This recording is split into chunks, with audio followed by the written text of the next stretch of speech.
Hey, welcome to the shop. In today's video, we're going to be trying to cast this gigantic 3D printed T-Rex skull and turn it into solid aluminum. And this is going to be a challenge because this is by far the biggest thing I've ever tried to cast. Just look at it compared to this thing, which is my biggest casting so far. Just this piece alone took over 50 hours to print. Now the way that we're going to cast these things is we're going to use a process called lost PLA in ceramic shell.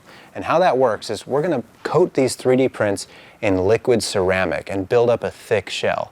Once we have a thick shell built up, we can melt out the plastic 3D prints and we'll be left with a mold that we can pour molten metal into. But before we start coating these things with ceramic, we need to account for the massive amount of shrinkage that's going to occur as the metal that's poured into the molds starts to solidify and shrink, which is why I printed these pieces, which are going to attach to these 3D prints. You can think of these things as reservoirs. They're going to supply the castings with molten metal as they solidify and shrink, and they have to be really big like this because they need to be the very last things that solidify. And to attach them to the models, we're just going to use some super glue.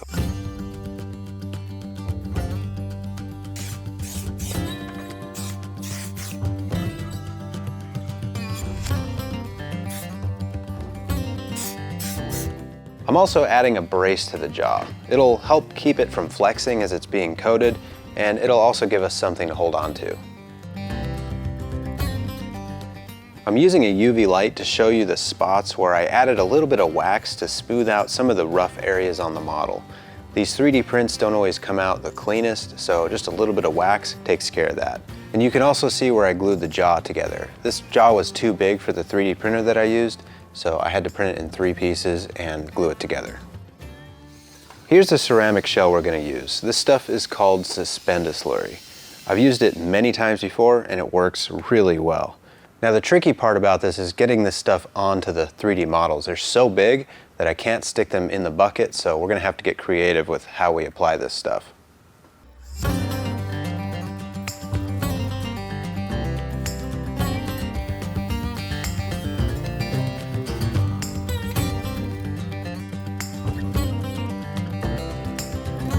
After every coat except for the first 2, we're going to sprinkle these things with fused silica sand.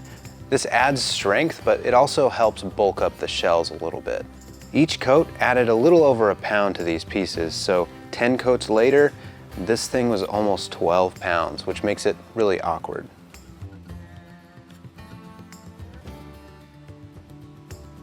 All right, while we're working on the shells, let's get some aluminum ready.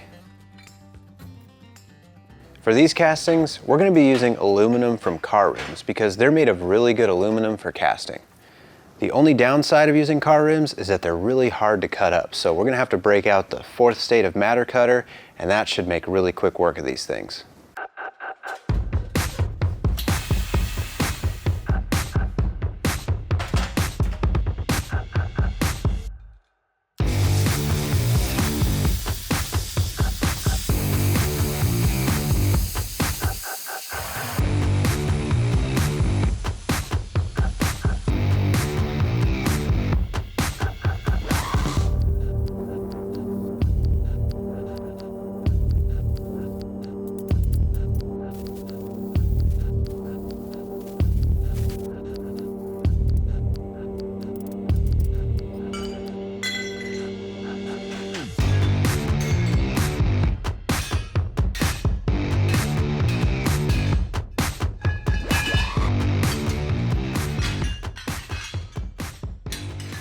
There, now we have a big pile of aluminum to use, and hopefully that's enough for these castings. Another challenge with these big molds is that they just don't fit inside my relatively small kiln, so I had to make an extension ring out of some fire bricks, and hopefully that'll solve the problem.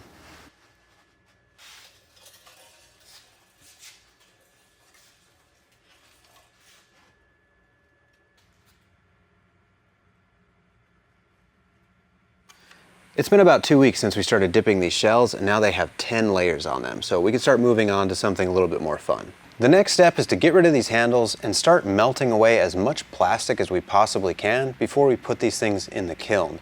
And the reason we want to do that is because as this plastic starts to melt, it's going to expand and crack the shells, almost certainly. So we can mitigate that a little bit by cutting some relief cuts along the inside of these larger sections here. That way it'll give the plastic somewhere to expand into and hopefully prevent it from cracking the shells too badly. And I think I have the perfect tool here. I got this recently at a garage sale. It's a really big soldering iron. This thing should work really well. And we're gonna do this in the grinding room because this room has an exhaust fan.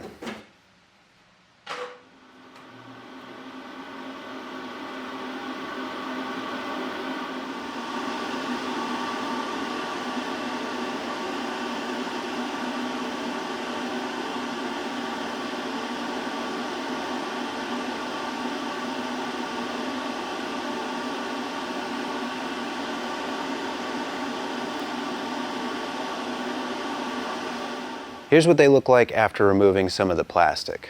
You can see those relief cuts I was talking about. Both of these shells actually cracked during this process, but it really shouldn't be a problem as long as they don't get any worse.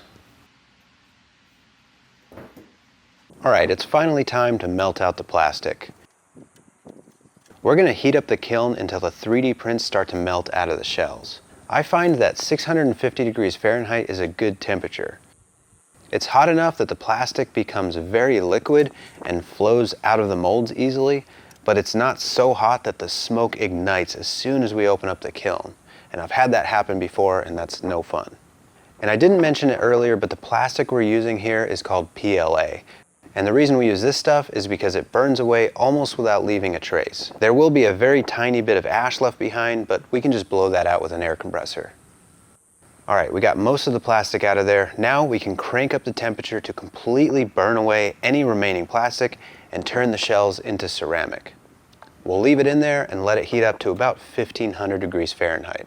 Basically, we're going to fire the shell and turn it into a piece of pottery. Well, it's been a few hours since we put this in here, so we can open it up and see what it looks like.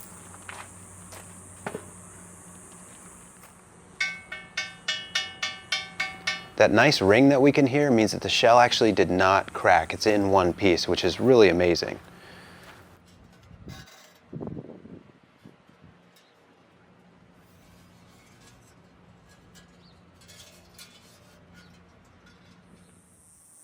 So now we're going to do the same thing with the jaw and hope for the same result.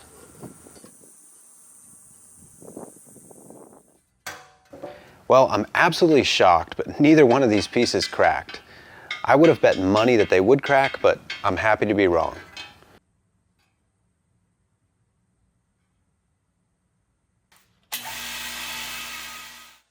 Now we can use some compressed air to remove any ash that's left behind, and then get ready to start casting these things.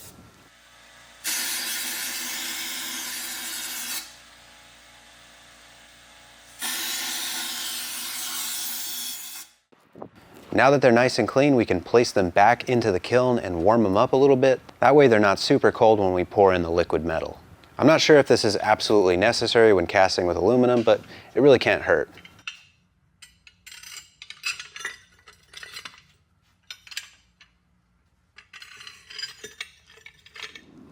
These castings are so big that we're going to have to use both furnaces, melt 2 crucibles of aluminum at the same time, and then pour in those crucibles back to back as quickly as possible, and hopefully that's enough to fill the molds. I know it'll be enough to fill the jaw mold, but I'm not exactly sure about the larger one.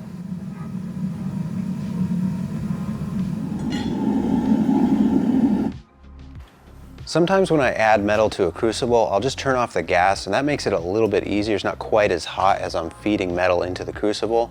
And then when I put the lid back on, I just turn on the gas flow again, and it's so hot in the furnace that the gas immediately ignites. Well, this one was just a little bit too cold, so it allowed the gas to build up a little bit more than I would have liked, and then this happened.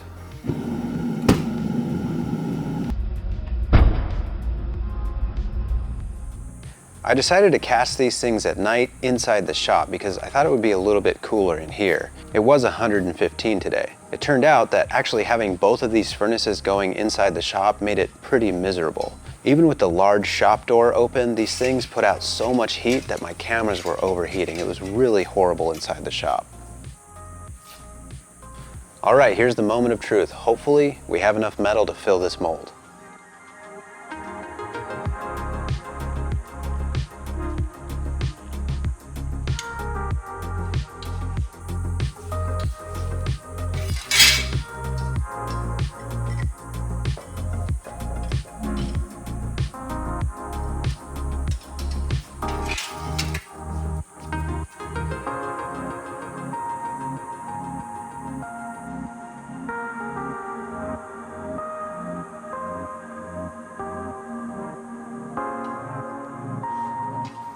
Well, that ended up being just about perfect. I had just a little bit of metal left in one crucible. And check this out, you can see just how much that aluminum shrinks as it solidifies, and it doesn't seem like it's that big of a deal, but if we didn't have this big feeder here, all of that shrinkage would be taking place in the casting.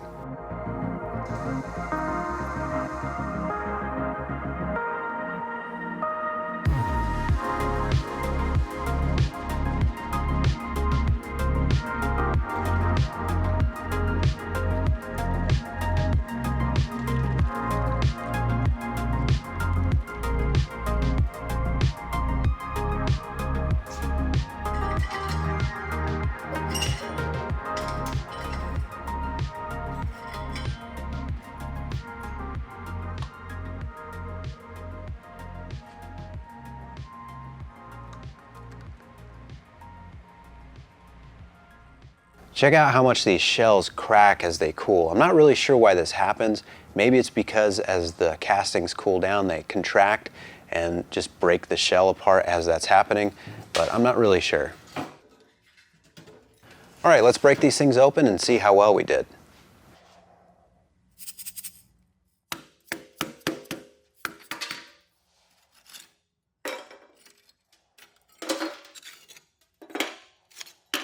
One really nice thing about casting aluminum in this ceramic shell is that the shell doesn't really stick to the aluminum, so it breaks away very easily, unlike with copper or bronze. So I'm hoping because of that, we won't really have to use a sandblaster.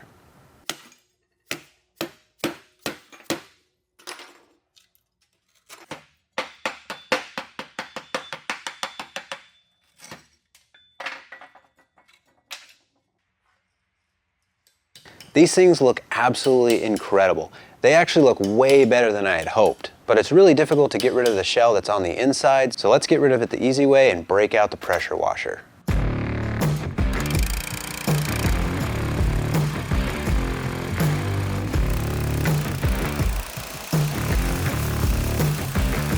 I haven't used this thing in a long time for this, and the last time I did, it was about 40 degrees outside, so it's a lot nicer to use it today when it's 110 degrees out.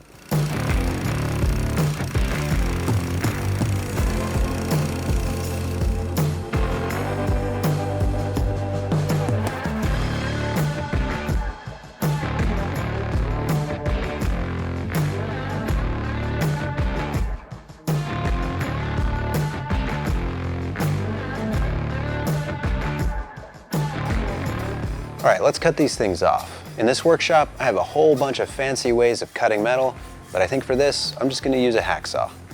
This is definitely gonna take a while, but with a few sharp blades, it shouldn't be that bad.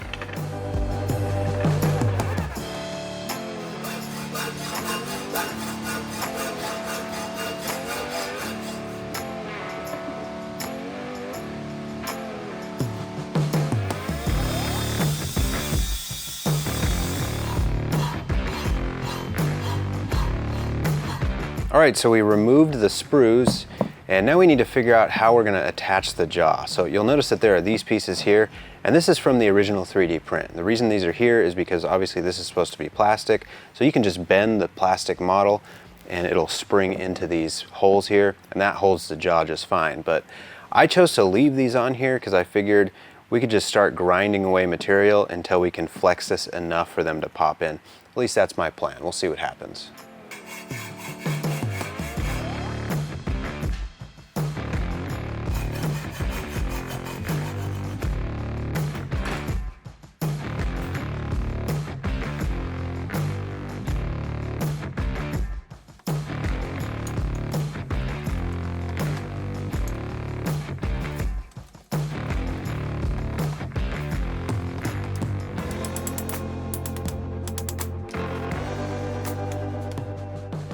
Well, that was way easier than I thought it was gonna be. Now all we have to do is clean it up a little bit and it's done. And I really do mean a little bit. Straight out of the mold, this casting already looks amazing, so it really doesn't need much.